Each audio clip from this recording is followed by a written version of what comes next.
மதுரை மீனாட்சி பதிப்பகம் வழங்கும் சுருக்கெழுத்து ஒலிநாடா. தமிழ் சுருக்கெழுத்து உயர்வேகம் நிமிடத்திற்கு 120 வார்த்தைகள். பிப்ரவரி 2023 2ஆம் தாள் சுருக்கி வரையும் பகுதி. குரல் கொடுத்துள்ளவர் மதுரை கு. ஜெயபாலன். Pretty comments. சட்டமன்ற பேரவையில் வரவு செலவு திட்ட பொது விவாதத்திற்கு பதிலளித்து மாண்புமிகு நிதியமைச்சர் அவர்கள் ஆற்றிய உரை வருமாறு. மாண்புமிகு பேரவைத் தலைவர் அவர்களே, இந்த பதிலுரையை வழங்க வாய்ப்பளித்த தங்களுக்கும் மாண்புமிகு முதலமைச்சர் அவர்களுக்கும் முதற்கண் என் நன்றியை தெரிவித்துக் கொள்கிறேன். இந்த பதிலுரையின் போது நான் தெரிவிக்கும் கருத்துக்களை கேட்க இங்கே மாண்புமிகு எதிர்க்கட்சி தலைவர் இல்லை. எனவே அவர் அவைக்குள் வந்து எனது விளக்கங்களை கேட்டு அதன்பின் தேவைப்படின் மேற்கொண்டும் விளக்கம் பெறலாம் என மெத்த பணிவுடன் தெரிவிக்க கடமைப்பட்டுள்ளேன். எனவே அவை நடவடிக்கைகளில் கலந்து கொள்ளுமாறு அவரை கேட்டுக்கொள்கின்றேன். மாண்புமிகு எதிர்க்கட்சி தலைவர் அவர்கள் அரசு அமைத்துள்ள பொருளாதார நிபுணர் குழு குறித்து நேற்று குறைபட்டு கொண்டார்.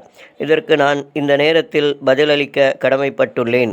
இந்த அரசை பொறுத்தவரை திறந்த மனதுடன் இயன்றளவு அனைத்து தரப்பில் இருந்தும் ஆக்கப்பூர்வமான ஆலோசனைகளை பெற விரும்புகிறது. எனவே அந்த குழுவின் உறுப்பினர்கள் வெவ்வேறு கொள்கை உடையவர்களாக இருந்தாலும் அவர்கள் அனைவரும் தமிழ்நாட்டின் நலனை முன்னிலைப்படுத்தி இணைந்து செயல்படுவார்கள் என்று நான் இந்த நேரத்தில் சுட்டிக்காட்ட விரும்புகிறேன்.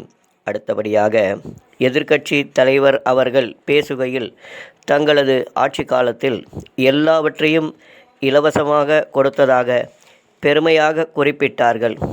அவருக்கு ஒன்றை மாத்திரம் நான் நினைவுபடுத்த விரும்புகிறேன். எல்லோருக்கும் எல்லாவற்றையும் என்றைக்குமே இலவசமாக வழங்க முடியாது. அப்படி செய்தால் அரசு திவால் ஆகிவிடும். ஆகவே சமூக பொருளாதார நீதிக்கு ஏற்ப தேவையானதை வழங்குவதே சிறந்த நிர்வாகம் என்பதை நினைவுபடுத்த விரும்புகிறேன். எனவே இந்த தத்துவத்தை அடிப்படையாக கொண்டு மக்கள் நலனை மட்டுமே மனதில் வைத்து இந்த அரசு செயல்பட்டு வருகிறது. விவாதத்தில் பேசிய உறுப்பினர்கள் மாநில அரசின் உரிமைகள் கடந்த 10 வருடங்களாக படிப்படியாக குறைக்கப்பட்டுள்ளதை சுட்டிக்காட்டினார்கள். பல்வேறு அதிகாரங்கள் ஒன்றிய அரசிடம் உள்ளதாக குறிப்பிட்டார்கள். அதை நான் மறுக்கவில்லை. எனினும் முதற்கட்டமாக மாநில அரசின் சக்திக்கு உட்பட்டு செலவை குறைக்க நிர்வாக சீர்திருத்தங்கள் செய்து நிலைமையை முன்னேற்ற வேண்டும் என்பதே எனது வேண்டுகோள். இதை மாமன்ற உறுப்பினர்கள் அனைவரும் புரிந்து கொள்வார்கள் என நம்புகிறேன். எனவே அரசு அறிவித்துள்ள செலவு குறைப்பு நடவடிக்கைகளுக்கு மாண்புமிகு உறுப்பினர்கள் ஆதரவு அளிக்குமாறு கேட்டுக்கொள்ள விரும்புகிறேன். அடுத்து பெட்ரோல் விலை குறித்து ஒன்றை குறிப்பிட விரும்புகிறேன். அடிப்படை விலை மற்றும் மத்திய மாநில வரிகள் என அனைத்தும் சேர்த்து பெட்ரோல் விலை உயர்ந்து கொண்டே போனது. இது மக்கள் அரசு.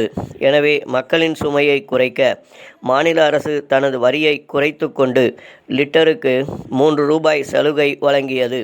இதனால் ஒரு நாளைக்கு 10 லட்சம் லிட்டர் பெட்ரோல் கூடுதலாக விற்பனை ஆகியுள்ளது என்ற தகவலை சுட்டிக்காட்ட விரும்புகின்றேன். இந்த விலை மற்றும் விற்பனை விவரங்களை நாங்கள் சிரமப்பட்டு எடுத்தோம். ஏனெனில் நல்ல நிர்வாகத்திற்கு தகவல்கள் இன்றியமையாதவை. உரிய புள்ளி விவர தகவல்கள் இருந்தால்தான் மாநில அரசு சிறப்பான முடிவுகளை குறித்த நேரத்தில் எடுக்க முடியும். எனவே ஒன்றிய அரசு விலைவாசி உட்பட எந்த துறை குறித்து புள்ளி விவரங்களை சேகரித்தாலும் மாநில அரசுகளோடு பகிர்ந்து கொள்ள வேண்டுமென்று கேட்டுக்கொள்ள விரும்புகின்றேன். அடுத்ததாக சட்டமன்ற உறுப்பினர் தொகுதி மேம்பாட்டு நிதியின் அளவை உயர்த்த கோரிக்கை வைக்கப்பட்டது என்பதை நினைவுபடுத்த விரும்புகிறேன். இதில் தேவைப்படும் சீர்திருத்தங்கள் குறித்து மாண்புமிகு முதலமைச்சர் அவர்களோடு கலந்து பேசி ஒரு நல்ல முடிவு அறிவிக்கப்படும் என்று இந்த நேரத்தில் உறுதி கூற விரும்புகின்றேன். நிறைவாக எனக்கு இந்த அளவு பதிலளிக்க வாய்ப்பளித்த தலைவர் அவர்களுக்கு நன்றி கூறி இத்துடன் எனது உரையை நிறைவு செய்கின்றேன். ஸ்டாப்.